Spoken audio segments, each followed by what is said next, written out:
Tersesat, oh tersesat. Haleluya. Beda ya haleluya. Iya. Kalau Katolik tuh lebih hening jadi haleluya gitu.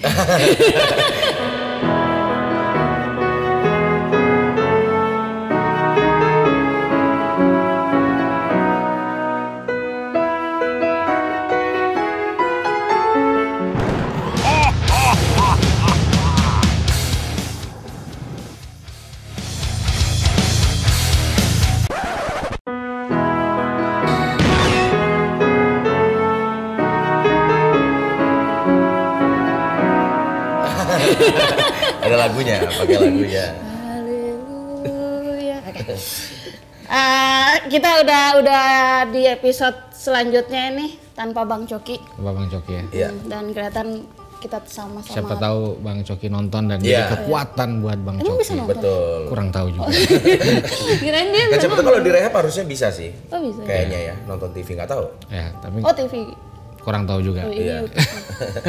Iya, semoga Bang Coki bisa nonton sih. Terus Iya. dia ngeliat kayak, aduh ternyata posisi kita digantiin sama Ibob dan Priska. Langsung saja nih Pak Pendeta. Iya. Dari pertanyaan pertama dari Devinto Lole. Shalom, tersesat, oh tersesat. Shalom lagi nih. Iya. Uncle Coki dan Pendeta Yeri izin nanya. Pendeta Yeri kan pernah bilang kalau iman tuh timbul dari pendengaran. Nah, apakah teman-teman yang tunarungu sejak lahir tidak memiliki iman? Atau yang karena kecelakaan menjadi tunarungu bahkan nggak ada kuping, bisa hilang imannya? Wah, ada tipikal apa Pemuda tersesat. pemuda tersesat. Iya. Tipikal pemuda tersesat. Jadi gini, itu kan memang Roma 10:17 bilang iman timbul dari pendengaran dan pendengaran akan firman Kristus. Iya. Jadi bukan cuma logos tapi rema. Nah, sebenarnya kan semua firman yang masuk ya, kita kan diberikan panca indera. Ya, jadi kan sebenarnya kontekstualnya adalah ya mungkin media yang ditulis adalah kuping, telinga, sehingga soundnya, suara yang masuk. Tapi sebenarnya semua firman yang masuk melalui semua panca indera kita itu berpotensi membangkitkan iman. Kita terima. Jadi secara visual. Nah kalau yang buta gimana? Kan ada huruf apa braille ya, ya kan dan sebagainya. Dan intinya adalah Tuhan itu juga nggak terbatas, lewat kecacatan kita dalam berinteraksi dengan firman. Dia bisa pakai berbagai macam cara.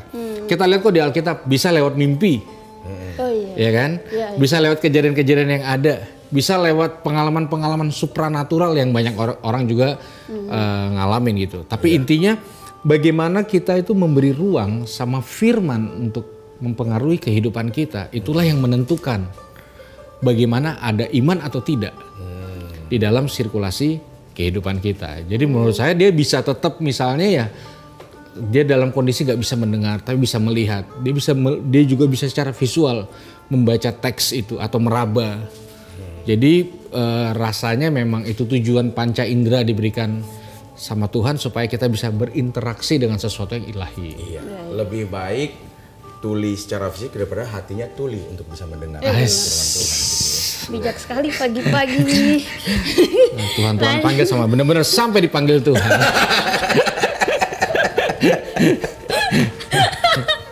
Ini pertanyaan kedua dari Gandhi 123. Bang mau nanya, kalau orang Kristen kesurupan setan yang agamanya Muslim, itu didoakannya pakai cara apa? Gitu ya. Jenis. Kok dia bisa tahu ini setannya agamanya lain ya? Iya. Iya, kok bisa tahu agama? Ya mungkin pas disyalomin dia nggak jawab. Iya. Pasti salam yang lain dan bisa Iya, jawab. nggak jawab. Oh. Itu gimana? Jadi gini, kalau di Efesus 6 ini benar-benar Priska ini mengeluarkan banyak Iya benar. ayat ya, jarang mau Coki Banyak keluar ayat. firman lah. Iya Karena ini benar. pertanyaannya sih, Iya, iya. pertanyaannya menjurus sih. Jadi Efesus 6 itu bilang gini, peperangan kita bukan melawan darah dan daging, Iya. tapi roh-roh jahat di udara. Apapun genrenya, apapun jenisnya, nggak ada perbedaan di dalam kacamata kekristenan. Mau dia kiblatnya ke utara, ke barat, ke selatan, mau dia setannya pemain bola, mau dia setannya apapun, ya kacamatanya tetap sama. Tidak dan kalau kacamatanya sama berarti penanganannya juga sama. Sama, iya, Tidak perlu dimodif dengan cara Cara yang lain. mengusir secara pemain bola misalnya. Gitu. Jadi sama aja, dia nggak perlu oh yang ini beda nih. Ya kan? Tahu-tahu yang setannya agnostik, terus gimana nih? Gimana? Tidak ada cara mengusirnya dong. Mungkin kalau setannya saintis bisa dipakai rumus-rumus. Nggak bisa jawab keluar gitu kan. Oh, diusirnya pakai pawan pengumuman. Waktu tinggal 5 menit lagi. Biar make sense. Ya berarti nggak ada doa yang spesifik ya. Pokoknya kalau namanya setan ya udah doanya sama.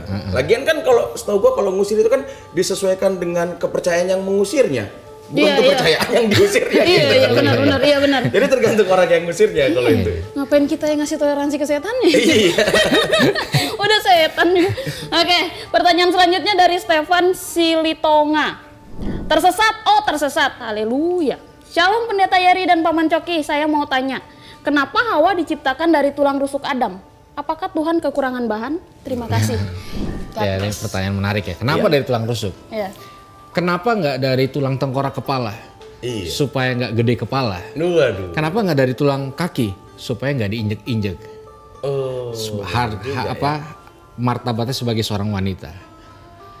Karena buat Tuhan, wanita itu memang punya tempat spesial di hati. Makanya saya pernah bilang bahwa semua wanita itu ditaruh persis di balik hatinya Tuhan. Kenapa? Supaya kalau ada laki-laki yang mau mendapatkan hati wanita tersebut, dia harus menemukan hati Tuhan dulu. Baru boleh. Semenarik dan seberharga itunya. Gitu. Iya. Supaya nggak besar kepala dan supaya tidak diinjek-injek. Makanya dari tulang rusuk. Wis, cakep sekali. Salam super. Berarti orang-orang yang hidrosefalus itu dari tulang kepala. Tidak seperti itu dong. Priska mungkin belum ada yang mendapatkan laki-laki mendapatkan hati Tuhan. Karena belum mendapatkan hati Priska. Begitu juga laki-laki yang belum menemukan wanita, berarti dia belum mendapatkan hati Tuhan. Iya. Kan begitu tadi saya bilangnya Priska. Enggak, banyak orang jomblo tuh nyalain keadaan gitu. Padahal Iya. karena dia belum menemukan hati Tuhan. Ini foto profilnya lihat tuh. Dia mau naik. Oke, dari Surya Mahesa. Tersesat. Puji Tuhan. Oh, beda sendiri. Shalom Pendeta Yeri dan Bang Coki. Saya mau bertanya, haram atau halal jika kita berdoa meminta pertolongan Tuhan agar dimudahkan menang pada saat judi atau taruhan? Dan hasil dari judi tersebut dijadikan persembahan sebagai tanda terima kasih kepada Tuhan. Kayaknya disclaimer deh yang bilang persembahan itu. Kayak tujuan awalnya. Bisa jadi kan tergantung dari tujuan dia. Ini ada cerita menarik nih, sekalian saya jawab ya. Jadi ada teman di Ambon, ini kejadian di Ambon. Nah ini emang ciri khas kadang-kadang nih saya kan orang Ambon, jadi Iya. Gak apa-apa. sekali ibadah pagi, ini ada temen datang, tumen-tumenan nggak pernah ke gereja, datang loh dia, datang cepet. Dan pas khotbah, dicatat sama dia. Tumben dong, kepo dong gue. Iya. Selesai ibadah tanya, tumben lo.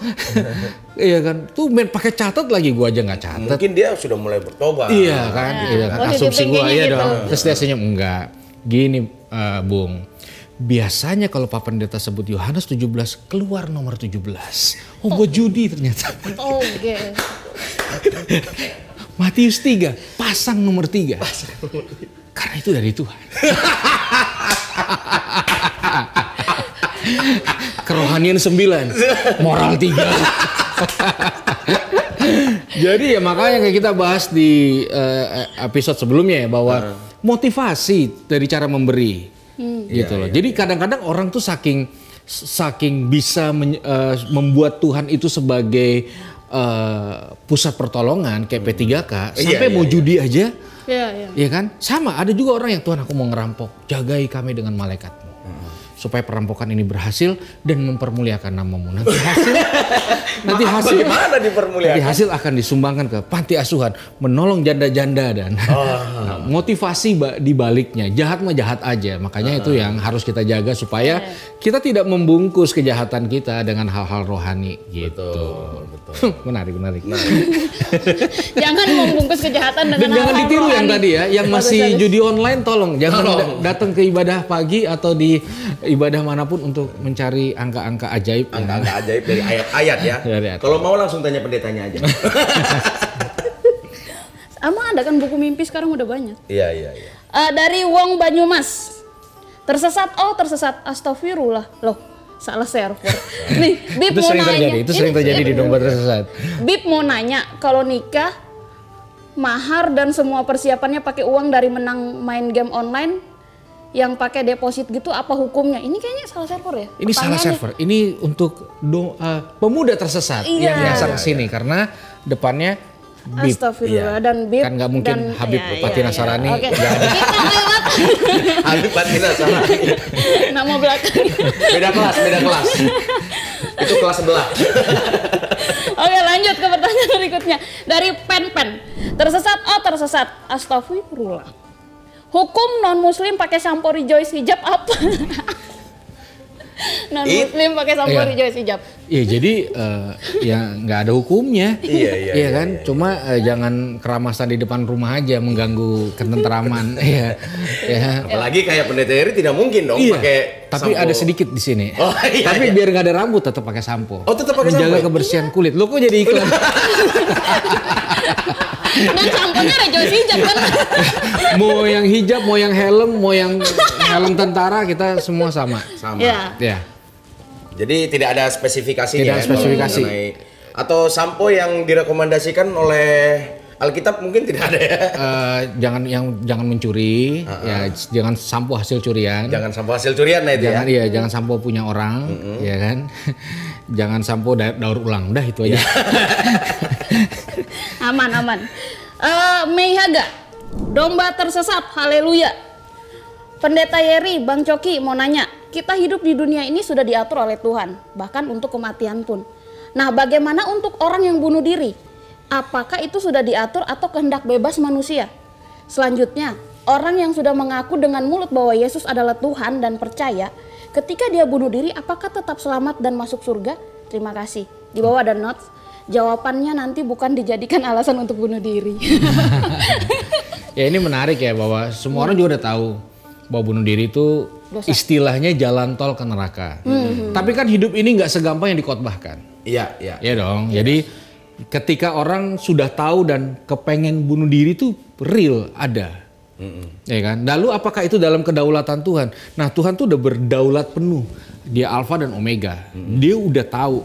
Tapi di dalam kemahatauannya dia sangat merespek yang namanya kehendak bebas. Jadi dia tidak akan intervensi kehendak bebas meskipun dia sudah tahu. Gitu. Jadi ketika apakah itu dalam kedaulatan Tuhan? Iya. Apakah itu sepertinya Tuhan yang ngatur? Ya. Tuhan cegah aku dong gitu. Ya kan? Kalau itu kan sama kayak orang yang dulu cerita sekolah minggu yang bawa uang persembahan, 2 lalu 1 jatuh ke got, satunya terus dia tanya itu yang masuk got uang persembahan atau uang jajan? Ya. Satu uang jajan, satu uang persembahan. Iya gitu. Lalu dia punya masuk, ide. Gitu. Gini deh Tuhan biar adil. Ini saya lempar uang ke atas. Kalau Tuhan mau ambil. Kalau enggak ya bawa turun lagi. Ya. Sebuah alasan untuk melawan gravitasi. Jadi kadang-kadang ya kita nggak bisa. Itu kehendak bebas kita kok. Iya. Ya, kadang-kadang kita nggak bisa menjustifikasi ya. Kalau Tuhan mau ya Tuhan bisa tolong saya untuk melarang ini dan melarang itu. Enggak, dia Tuhan yang menghormati. Dia mau dikasihi juga dengan kehendak bebas kita. Jadi tidak ada yang bisa paksa kita ke surga. Nggak ada yang bisa paksa kita juga ke neraka. Kehendak bebas. Saya mau nanya nih, kalau misalkan itu kan bunuh diri kan memang dosa banget. Terus orang-orang yang memang punya penyakit dan dia tuh punya pantangan kayak makanan atau minuman tertentu, tapi dia nggak kuat sama pantangan itu, terus pas dia makan dia mati, itu maksudnya bunuh diri atau gimana? Itu keselak. Nah, jadi gini. Dia udah tahu itu dia nggak bisa konsumsi itu, tapi gini ya. Apa yang terjadi setelah orang bunuh diri itu pun sebenarnya dalam kedaulatan Tuhan. Iya. Nah, justifikasinya nggak boleh dari kita. Gitu. Makanya kan ya sama kayak itu kan nggak disengaja itu, keselak. Iya. Kan kurang hati-hati. Gitu. Tapi sengaja makan tadi maksudnya. Iya, karena sengaja dia kan makan. Punya misalkan dia sakit liver nggak boleh makan yang berminyak misalkan gitu, tapi dia nggak kuat nih sama pantangan. Iya. Udah makan aja, santai lah, ntar paling cuma sakit, ternyata mati. Kelalaian sih, karena kan dia nggak berpikir sampai ke arah mati. Dia pikir ya paling setengah mati. Iya. Okay. Karena dia suka sama makanannya gitu ya. Iya sih, kan nggak boleh buang-buang makanan juga. Iya. Makanya abis itu kematian juga suka sama dia. Ini pertanyaan terakhir dari Krontol Gaming. Ini namanya. Tersesat, salam Pancasila. Pak Pendeta Yeri, saya mau bertanya, apa hukumnya orang yang membunuh Yesus? Apakah dia akan dihukum atau disiksa? Soalnya mereka sudah berjasa karena Karena mereka dosa seluruh umat manusia telah ditebus karena Yesus disalib. Terima kasih. Jadi menyelamatkan manusia, Yesus apa pembunuhnya Yesus? Iya. Oh, mereka bersekongkol. Apakah ini konspirasi? Ternyata cuma gini. Ya itu kan semua dalam rentetan kedaulatan Tuhan gitu. Jadi makanya kan ada di Roma 8 itu dikatakan gini, Tuhan bekerja dalam segala sesuatu untuk mendatangkan kebaikan. Iya. Jadi ada kejadian-kejadian yang Tuhan bekerja di dalamnya gitu. Dan konsekuensi ada gitu. Setiap kali seseorang apapun itu melakukan sebuah tindakan, maka dia akan menerima konsekuensinya, atau mungkin bahasa di Alkitab itu tabur tuai. Tabur tuai gitu. Dan memang kan sebelum Yesus ada 10 perintah Allah tuh menjadi dominan karena orang belum mengenal hukum kasih karunia. Dan salah satu dari 10 perintah Allah itu adalah jangan membunuh. Nah, gitu. Jadi ada konsekuensi hukumnya di situ. Iya. Dan udah pasti salah dan masuk neraka. Iya. Waduh. Iya. Priska ini sangat jas, bro. Karena ada Kau bunuh diri kau masuk neraka. Oh, kau bunuh Yesus kau masuk neraka. Yudas kan, Yudas Sepertinya kau ini perwakilan Yesus gak apa? Yudas yang mengkhianati Yesus kan. Terus ada tuh orang kesurupan di luar negeri nih Pak Pendeta. Ini kisah nyata, kesurupan di luar negeri yang sampai difilmkan dan lain-lain itu pas didoain salah satu setan di badannya dia, hantu, pokoknya iblis di badannya dia namanya Yudas. Iya. Berarti kita bisa pastikan Yudas sudah jadi. Tapi ini menarik. Gini, di Alkitab kita bahas Alkitab jadi heran saya. Jadi keluar semua. Dia memang perwakilan memang. Nah di Alkitab ada yang dikatakan gini, setan itu menyamar sebagai malaikat terang. Iya. Jadi ada yang wujud-wujud tertentu yang sebenarnya bukan representatif sesungguhnya.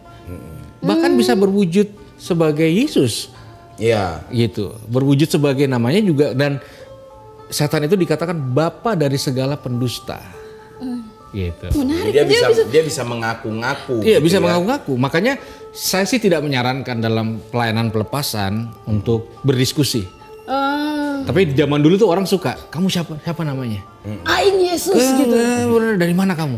Kembali ke tempat asal kamu. Baru. Jadi kayak Ghostbuster gitu loh. Iya kan? Iya. Ya kan, nanti kan keluar kamu dalam nama Yesus, pernah saya sekali. Terus dia lihat saya, masuk lagi kan. Gitu. Ya, jadi itu bukan kontekstual yang menarik, yang adalah mendingan disadarin terus dikonseling. Masalahnya apa? Misalnya dia belum mengampuni, dia masih menyimpan dosa tersembunyi. Jadi pelepasan zaman sekarang tuh lebih elegan lah, nggak kayak zaman dulu yang wah ini apa nih, kamu siapa nih, wah, sikat, malah diwawancara. Gitu. Jadi hal yang pentingnya itu adalah konselingnya teman-teman, supaya semuanya bisa terobati di dalamnya gitu ya. Betul sekali. Ya, Oke. Terima kasih, haleluya, puji Tuhan. Puji Tuhan. Kita tutup episode ini, sampai ketemu di Domba Tersesat selanjutnya.